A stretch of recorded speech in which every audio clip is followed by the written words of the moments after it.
John 19, verses 17 to 42. The Crucifixion and Death of Jesus. And he, bearing his cross, went forth into a place called the place of a skull, which is called in the Hebrew Golgotha, where they crucified him, and two other with him, on either side one, and Jesus in the midst.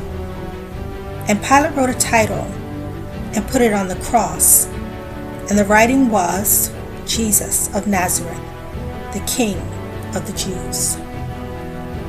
This title then read many of the Jews, for the place where Jesus was crucified was nigh to the city, and it was written in Hebrew and Greek and Latin. Then said the chief priest of the Jews to Pilate, Write not the King of the Jews, but that he said, I am King of the Jews. Pilate answered, What I have written, I have written. Then the soldiers, when they had crucified Jesus, took his garments and made 4 parts, to every soldier a part, and also his coat. Now the coat was without seam, woven from the top throughout. They said therefore among themselves, Let us not rent it, but cast lots for it, whose it shall be,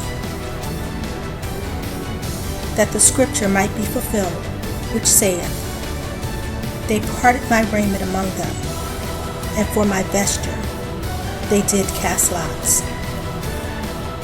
These things therefore the soldiers did.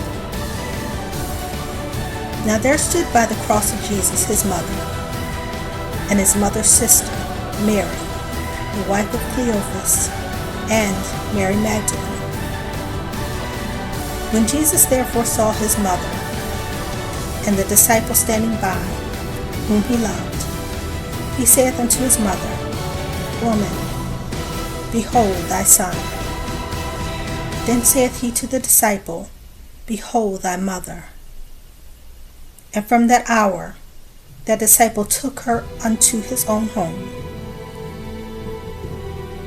After this, Jesus, knowing that all things were now accomplished, that the scripture might be fulfilled, saith, I thirst.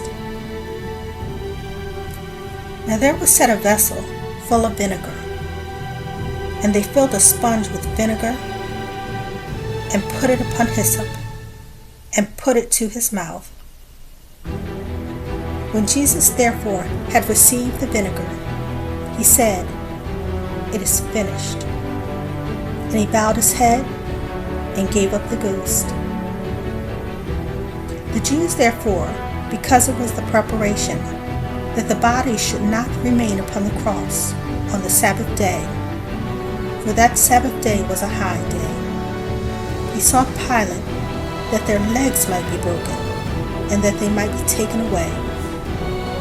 Then came the soldiers, and brake the legs of the first, and of the other, which was crucified with him. But when they came to Jesus, and saw that he was dead already, they brake not his legs.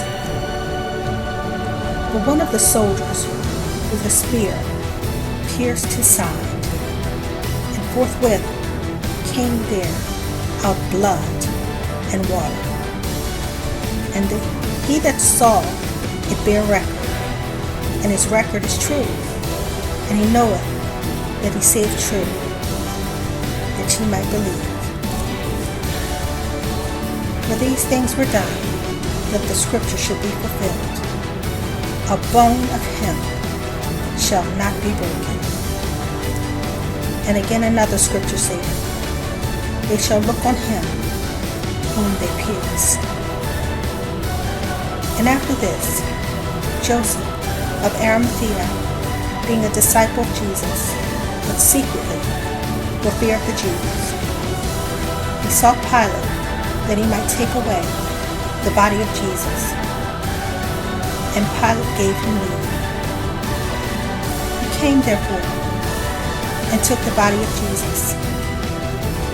And there came also Nicodemus, which at the first came to Jesus by night, and brought a mixture of myrrh and aloes, about 100 pound weight. Then took they the body of Jesus, and wound it in linen cloths with the spices, as the manner of the Jews is to bury.